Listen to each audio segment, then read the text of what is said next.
Estou me ajeitando aqui. Faz uma oração comigo? Pode ser? Pode ficar sentado mesmo. Não tem problema não. Pai, nós te rendemos graças, Senhor. Nós exaltamos o teu santo nome. Nós bendizemos, Senhor, a tua bondade, a tua misericórdia, todos os teus atributos, Senhor, que nos alcançam sem medida. Obrigado, Pai, porque essa noite foi o Senhor quem preparou para nós. Obrigado, Pai, porque não diz respeito a nós mesmos, mas diz respeito a Cristo, Pai. Obrigado pela vida de Jesus Cristo, que nos trouxe a condição de filhos teus. Obrigado, Pai, porque não sou eu, mas é o Senhor em mim. Obrigado, Pai, porque eu posso ser a boca de Jesus, posso ser os olhos de Jesus, posso ser as mãos de Jesus, Senhor, pelo teu Espírito. E que a fé dos meus irmãos, Senhor, não se fundamentem em sabedoria de palavra humana, mas em manifestação do poder da tua palavra e do teu Espírito. Eu declaro, Senhor, que essa noite os meus irmãos, assim como eu, Pai, será transformado pelo poder da tua palavra. Em nome de Jesus. Amém. Amém. Obrigado. Até que eu queria mais um pouquinho, mas não dá tempo, não. Obrigado, gente. Daqui a pouco eu chamo vocês de novo, tá bem? Aleluia. Olha, que prazer que eu tive quando eu fui convidado pelo nosso pastor para falar esse tema. É um tema que enche o meu coração, porque diz respeito a uma história de amor tão linda, tão absurda aos nossos olhos, tão inigualável, tão espetacular, que é impossível a gente sair da mesma forma depois que a gente entende o que é dispensação e as alianças. Amém? Eu queria que você abrisse comigo em Efésios. Nós vamos dar uma pincelada em muita coisa aqui, mas muita coisa profunda. Então, fique atento. Eu sei que esses dias de calor aí, a nossa tendência é a gente ficar mais disperso. Mas, irmãos, pega junto aí, que eu tenho certeza que você vai sair no fogo. Não derretendo de calor, mas vai sair no fogo. Amém? Efésios 1, capítulo 1. Só que eu queria que você acompanhasse aqui pelo telão, porque eu vou ler na versão NVT, nova versão transformadora, e eu pedi o pessoal da comunicação para colocar aqui, para ficar mais fácil. Gente, essa é a hora que vocês falam assim, mais forte, gente, é uma explosão de fofura, né, Ana? Eu posso, a ministração sou eu que fiz, então eu posso, né? Desculpa. Mas vocês vão entender por que a aluna está aí, tá bem? Vamos lá. Versículo 1. Eu, Paulo, deixa eu sair da frente aqui. Eu, Paulo, apóstolo de Cristo Jesus, pela vontade de Deus, escrevo esta carta ao povo santo em Éfeso e em Porto. Diga, está falando comigo? Seguidores fiéis de Cristo Jesus. Que Deus, nosso Pai, e o Senhor Jesus Cristo lhes deem graça e paz. 3. Todo louvor seja a Deus, o Pai de nosso Senhor Jesus Cristo, que nos abençoou em Cristo com todas as bênçãos espirituais nos domínios celestiais. Mesmo antes de criar o mundo, Deus nos amou e nos escolheu em Cristo para sermos santos e sem culpa diante dele. Ele nos predestinou para si, para nos adotar como filhos por meio de Jesus Cristo, conforme o bom propósito de sua vontade. Deus assim o fez para o louvor de sua graça gloriosa, que ele derramou sobre nós em seu Filho amado. Ele é tão rico em graça, que comprou nossa liberdade com o sangue de seu Filho e perdoou nossos pecados. Generosamente derramou sua graça sobre nós, e com ela toda sabedoria e todo entendimento. 9. Agora, Deus nos revelou sua vontade secreta a respeito de Cristo, isto é, o cumprimento de seu bom propósito. E o plano é este: no devido tempo, Ele reunirá sobre a autoridade de Cristo tudo que existe nos céus e na terra. Além disso, em Cristo, nós nos tornamos herdeiro de Deus, pois Ele nos predestinou conforme seu plano e faz que tudo ocorra de acordo com a sua vontade. O propósito de Deus era que nós, os primeiros a confiar em Cristo, isso Paulo está falando do povo hebreu, louvássemos a Deus e lhe dessemos glória. Agora, nós que também ouvimos a verdade, as boas novas da salvação, e quando cremos em Cristo, Ele colocou sobre nós o selo do Espírito Santo que havia prometido. O Espírito é a garantia de nossa herança, até o dia em que Deus nos resgatará como sua propriedade para o louvor de sua glória. Irmãos, eu achei de verdade que você fosse ficar mais empolgado com isso que a gente leu.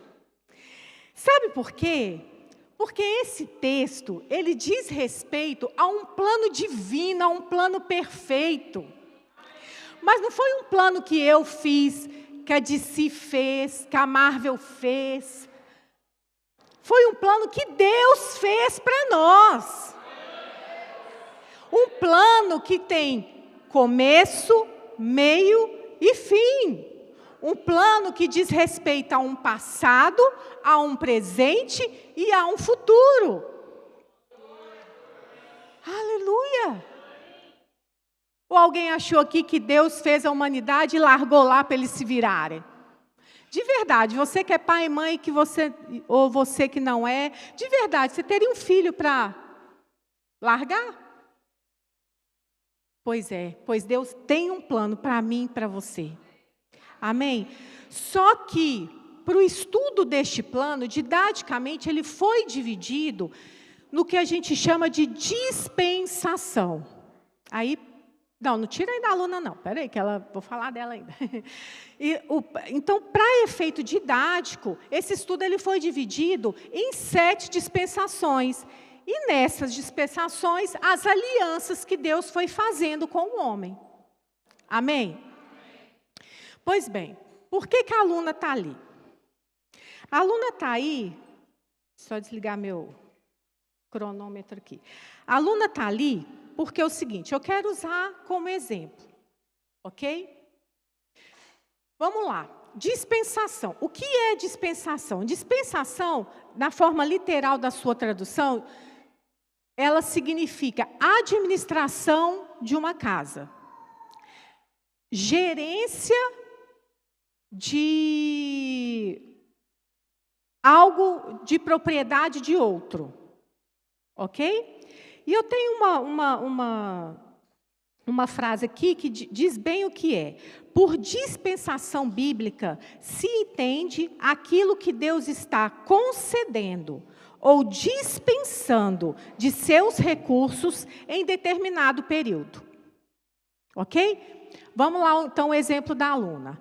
A aluna é um bebê, a aluna tem 4 meses, amém?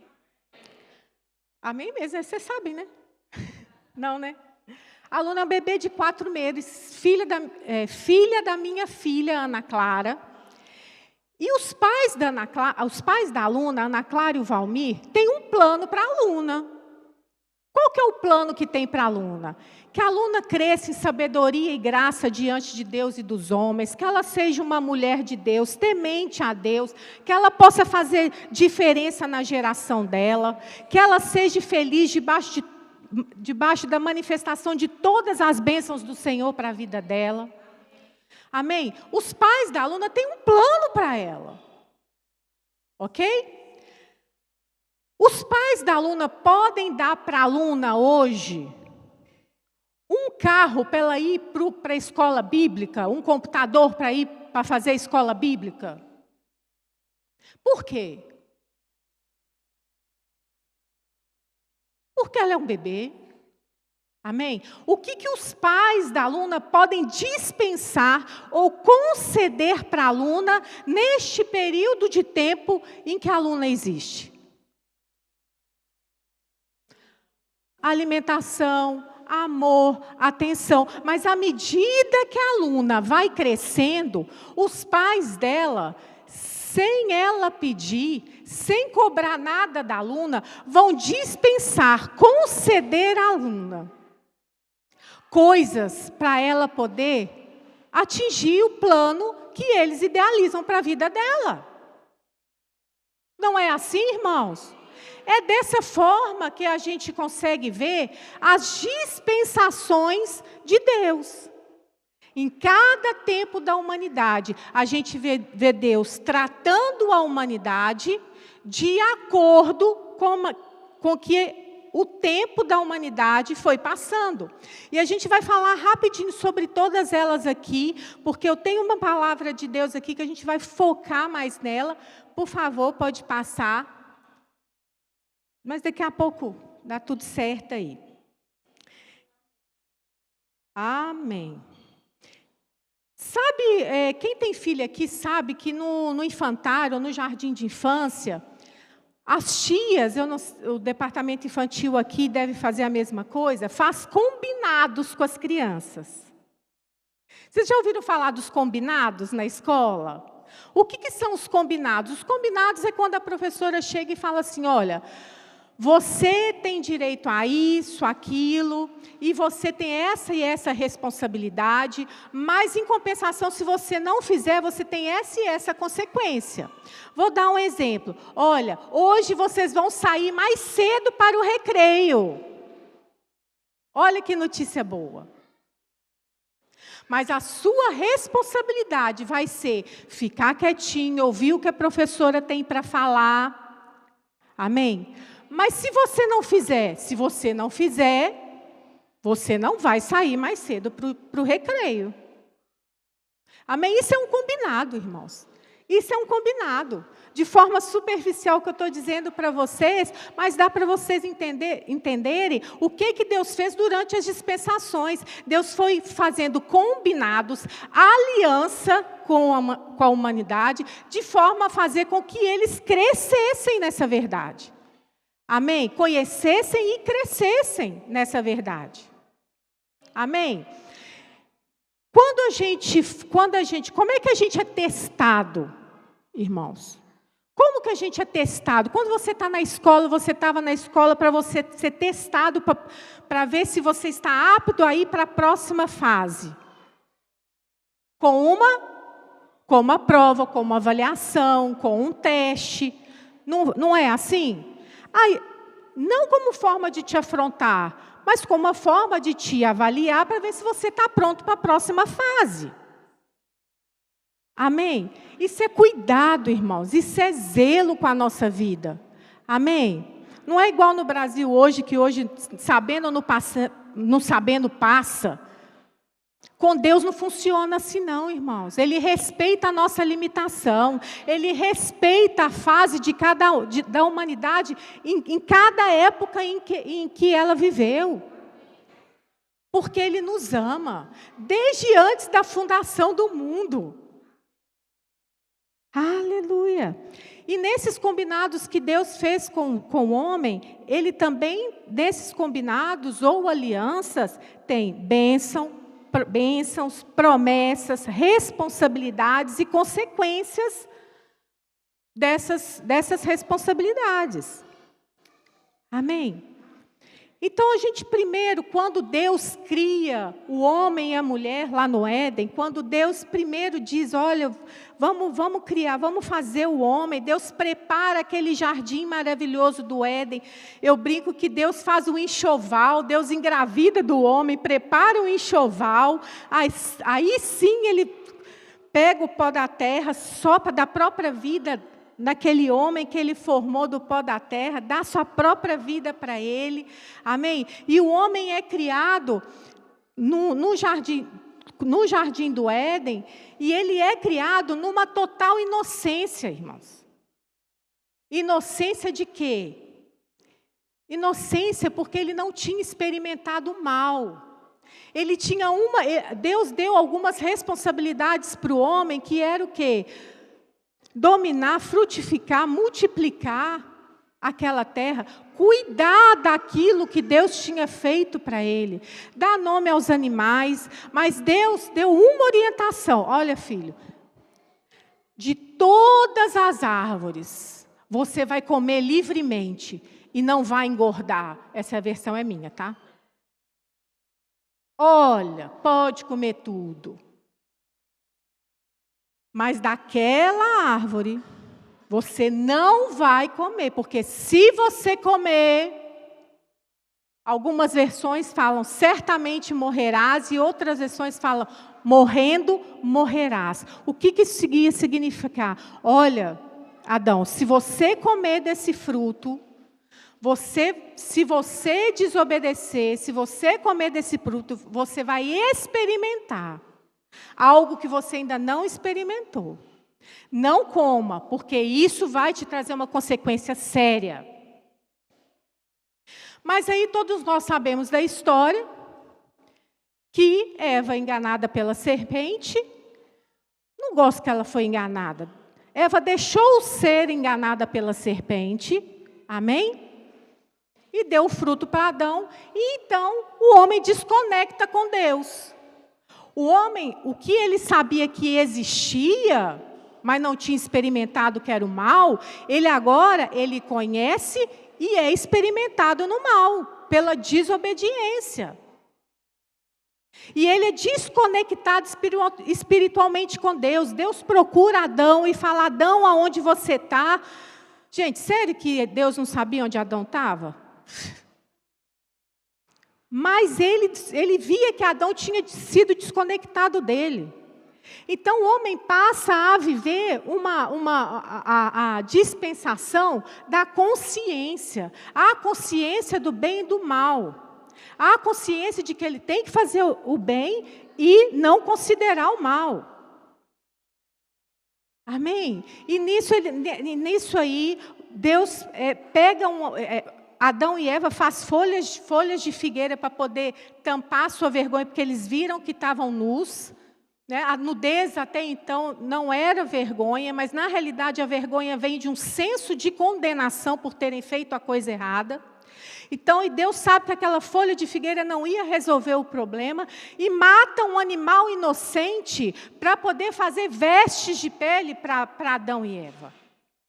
No que Deus mata um animal inocente para poder cobrir aquela nudez do homem e da mulher, Deus estabelece ali uma nova aliança, que é a aliança adâmica, a aliança em que ele profere maldições para a serpente, profere as palavras das consequências daquele ato tinha trago para a vida de Adão, para a vida de Eva. Mas ele também faz uma promessa.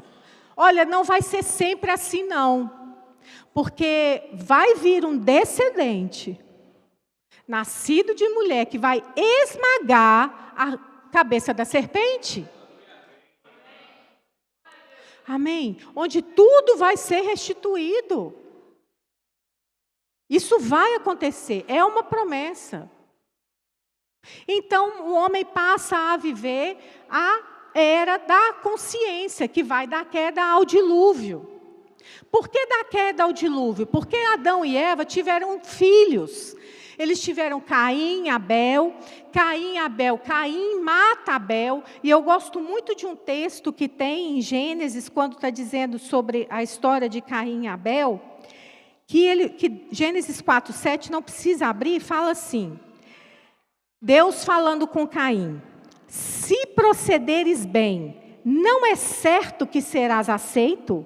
Se todavia procederes mal, eis que o pecado jaz à porta, e o seu desejo será contra ti, mas a ti cumpre dominá-lo. Irmãos, Caim teve uma escolha, ele foi aconselhado por Deus, e mesmo assim, ele deixou aquele desejo maligno dominar ele, e ele matou o irmão Abel. Mas sabe de uma coisa? Eva teve outro filho que chamava Sete. Enquanto Caim, porque aí Deus fala, olha, Caim, vaza, porque aqui não é seu lugar. E Caim seguiu o rumo dele, Deus marcou ele para ele não ser morto, mas Eva continuou tendo filhos e ela teve um filho que chamava Sete. E a geração de Sete foi uma geração que andou com Deus. Nessa geração teve Enoque, nessa geração teve Matusalém, ou Metusalém, alguma coisa assim. Essa geração e algumas dessas gerações são citadas na Bíblia de pessoas que realmente continuaram temendo a Deus. Mas sabe de uma coisa, irmãos? Chegou um momento que essa geração começou a se engraçar com as mulheres erradas. E porque engraçou com as mulheres erradas, irmãos, eles passaram a ter filhos e filhas que, além maus de coração, eram fortes e muito valentes. E em Gênesis 6, 7, diz assim: viu o Senhor que a maldade do homem se havia multiplicado na terra, e que era continuamente mal todo o desígnio do seu coração. Não está falando dessa época não, né? Tem alguma coisa parecida? Então se lamentou de ter feito o homem na terra, e isso lhe pesou o coração. Então Deus viu, olha, o homem tem uma maldade no coração, as coisas que ele faz não são coisas que deveriam estar fazendo, não me agrada, vou dar cabo de tudo. Vou dar cabo de tudo. Mas sabe de uma coisa, irmãos? Deus não se arrepende do que ele faz, e ele encontrou Noé. Noé achou graça diante de Deus. E Noé pega Adão, faz uma aliança. Não, ele ainda não faz aliança, mas Deus encontra Adão, chama Adão.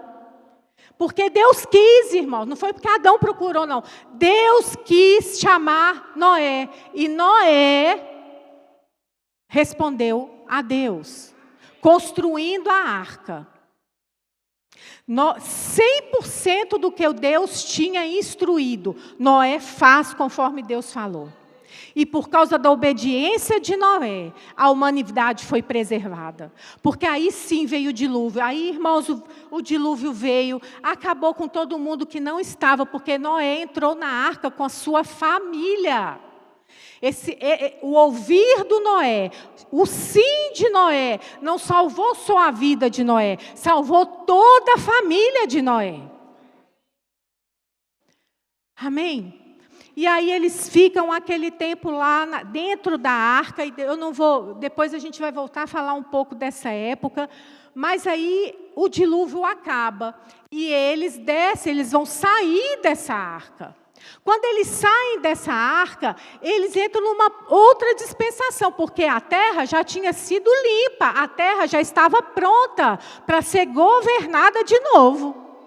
Então eles saem com a missão de multiplique, frutifique, que é a dispensação do governo humano. Isso era um papel deles fazerem. Mas sabe de uma coisa, irmãos? Aí, nesse meio do caminho, tem o B.O. aí do filho mais novo de Noé, aquela confusão. Leia a Bíblia, irmãos. Vocês vão entender isso tudo. Eu não posso contar aqui, mas vocês vão ler. Vão? Então, o que acontece? Alguém tem uma infeliz ideia de construir uma torre. A Torre de Babel, com qual objetivo? Qual era a intenção do coração? Ser contra aquilo que Deus tinha ordenado, porque a ordem era: se espalhe, multiplique. E a intenção do coração dessas pessoas ao construir a torre era: vamos ficar todo mundo aqui, não dispersa não. E nessa época, irmãos, falava todo mundo a mesma língua. Então, se você quer culpar alguém aí de ter que aprender inglês, alemão, francês, culpa esse povo aqui, ó. Porque aí o que aconteceu? Deus falou, eu tenho que dar um jeito nisso. E espalhou o povo pela terra. E bagunçou as línguas. E assim, irmãos, termina a dispensação do governo humano.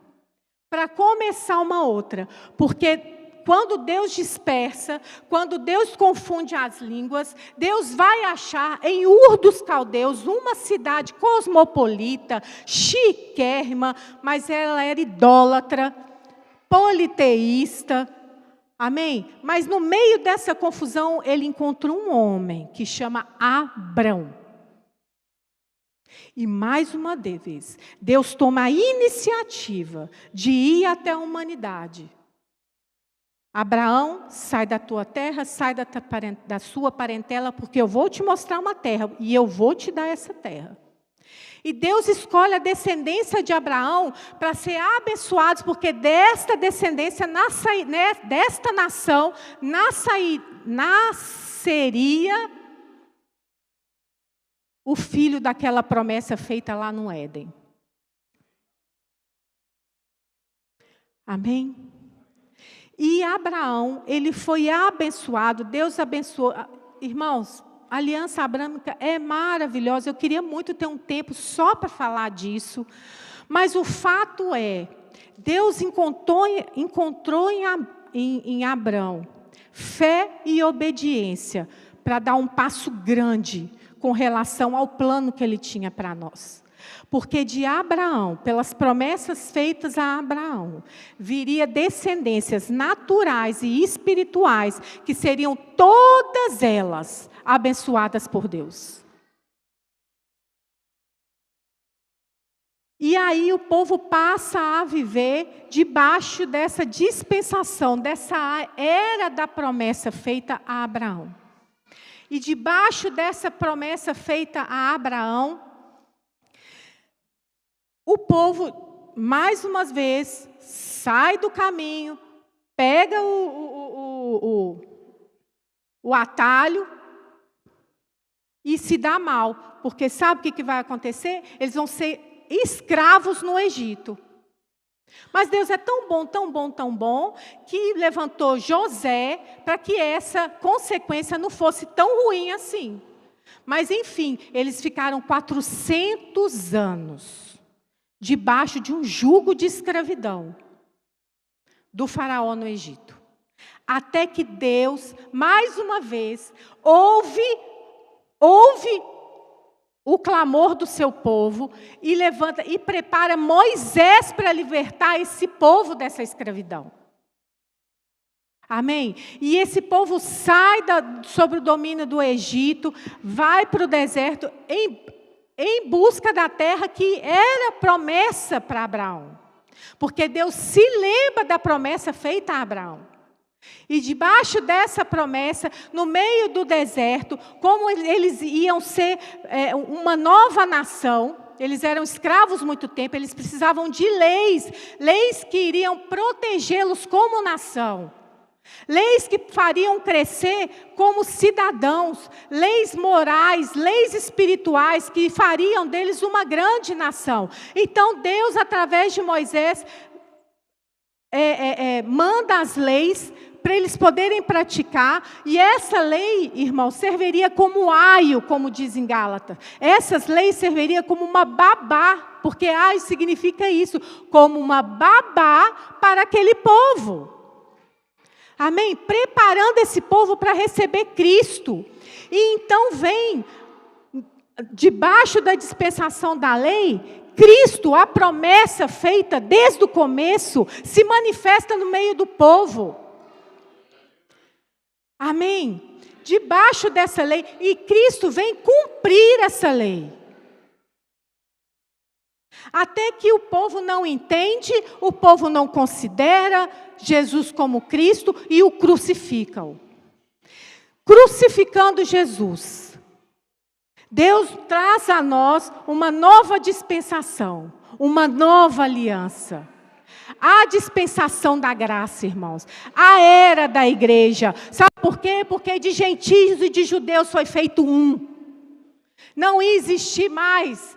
Se você crê em Jesus Cristo, irmãos, você é filho de Deus. Não importa de onde você é, não importa a sua raça, não importa nada, você só tem que crer em Jesus Cristo.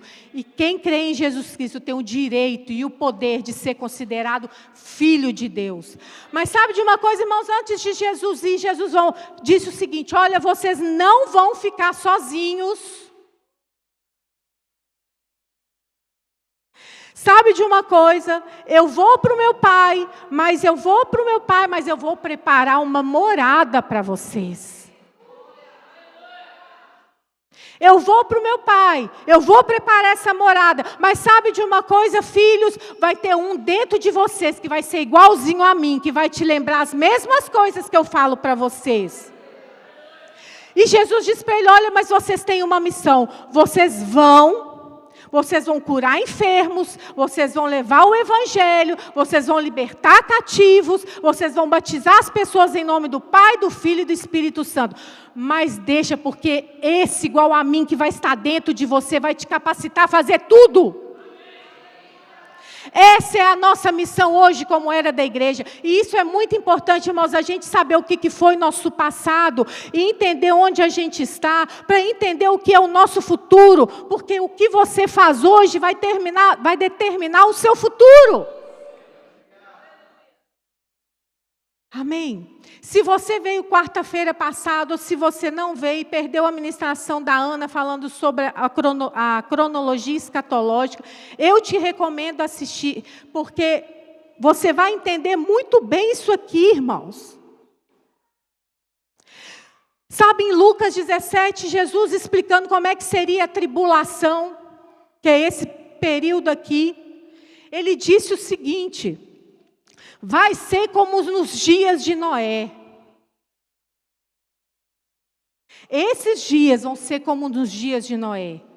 E sabe de uma coisa, irmãos? A palavra fala que na época de Noé, eles casavam e se davam em casamento, eles comiam e bebiam. Tem algum problema nisso, irmãos? Nenhum. O problema é fazer isso tudo sem considerar o tempo que eles estão vivendo e o que eles têm que fazer.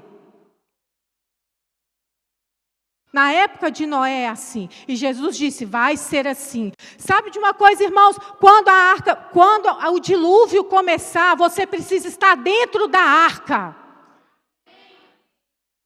Porque as águas vão levantar a arca, irmãos, e vão encontrar Jesus nos ares. A igreja vai ser arrebatada. Jesus disse que ele viria buscar a sua noiva, que somos nós, a sua igreja. Mas sabe de uma coisa, irmãos? Você não pode estar com um pezinho fora da arca e um dentro da arca. Ou você está dentro da arca ou você está fora. Você tem que ser quente ou frio, porque morno não dá. Porque as águas já começaram, irmãos. O que tem de diferente na época de Noé, que é diferente hoje? Tem uma diferença. Está muito pior hoje que na época de Noé, onde Deus decidiu acabar com tudo. Qual que é a sua função e a minha hoje, vivendo a dispensação da graça? E a dispensação da graça sobre graça. Sabe por quê? Porque graça nunca faltou para a humanidade. Deus sempre tomou a iniciativa de ir até o povo. Deus sempre abençoou o povo de alguma forma. Deus sempre teve misericórdia com o povo. Mas vai chegar um tempo, essas águas vão descer. Irmãos, eu vou estar dentro da arca. Você não pode considerar meia vida cristã. Ou você é cristão, ou você não é cristão. Jesus te capacitou, Ele colocou um Espírito Santo dentro de você. Para te habilitar no seu caráter, para te ajudar a desenvolver o seu caráter cristão. Sede santos, porque eu sou santo. E Ele colocou o Espírito Santo sobre nós, para que nós pudéssemos ter poder para fazer tudo aquilo que Ele mandou fazer. Cura, impõe as mãos, cura, fala, liberta. Você está habilitado para isso. Você está instrumentalizado para isso. Amém, irmãos? O que nós fazemos aqui, na era da igreja, na dispensação da graça, é graça, irmãos, porque alguém fez por mim e para você. Não fomos nós que fizemos. Nós temos que entender que existe uma eternidade, sabe por quê? Porque uma promessa ainda não foi cumprida. Uma promessa das dispensações, desse plano perfeito, ainda não foi cumprida. Que é o trono eterno, prometido para Jesus, irmãos. É um trono perpétuo. Jesus vai governar por toda uma eternidade. E nós com Ele. Numa cidade linda, que não vai ter dia nem noite, irmãos. Não vai precisar ter luz, sabe por quê? Porque a própria glória de Deus vai iluminar tudo. Tem um rio, irmão, irmão maravilhoso. Pena que não vai dar tempo, mas fica a dica aí. Você tem que ler Gênesis 22, irmãos. Para 21 e 22, para você entender que cidade maravilhosa está sendo preparada para mim e para você. Amém? Eu quero estar nessa cidade, irmãos. Eu não sei vocês.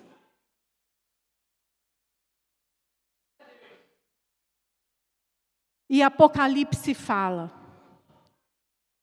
venho sem demora. Jesus está às portas, irmãos. O que nós fazemos agora, nessa dispensação da nova aliança, a era da igreja, vai definir a sua e a minha eternidade. Amém? Você pode ficar de pé? Aí, ó, até esqueci da música. Aleluia. Aleluia. Obrigado, Pai. Em Apocalipse 22:19, em 22:10, João diz assim: disse-me ainda, não cele as palavras da profecia deste livro, porque o tempo está próximo. Continue o injusto, fazendo injustiça. Continue o imundo, ainda sendo imundo. O justo continue na prática da justiça, e o santo continue a santificar-se. E eis que venho sem demora, e comigo está o galardão que tenho para retribuir a cada um, segundo as suas obras. 14. Bem-aventurados aqueles que lavam as suas vestiduras no sangue do Cordeiro, para que lhes assista o direito à árvore da vida e entrem na cidade pelas portas. Aleluia. Sabe, irmãos, tem alguém aqui que ainda não aceitou Jesus como Senhor e Salvador da sua vida? Que não foi feito filho de Deus pela decisão de encontrar um caminho, que é o único caminho, que é através de Jesus Cristo? E que gostaria de fazer isso hoje? Então, entendendo, irmãos, que todos aqui somos salvos. Entendendo aqui, que todos aqui almejam o final desse plano perfeito, como eu desejo. Eu tenho uma palavra, irmãos, para vocês. Nós temos a responsabilidade de fazer com que outros não vão para o inferno. Essa responsabilidade é minha e sua. Nós temos uma missão: representar Cristo, fazer o que Cristo faria, falar o que Cristo falaria, tocar aquilo que Cristo tocaria. O Espírito Santo está em mim e em você, com o objetivo, nos preparar para uma era perfeita, a era da eternidade, irmãos. E nós não podemos desconsiderar isso, definitivamente. Passou o tempo da religiosidade, passou o tempo de crente vir buscar a hóstia e ir embora. Você tem um objetivo e eu tenho um objetivo. Amém? Mas nós temos a capacitação dentro de nós.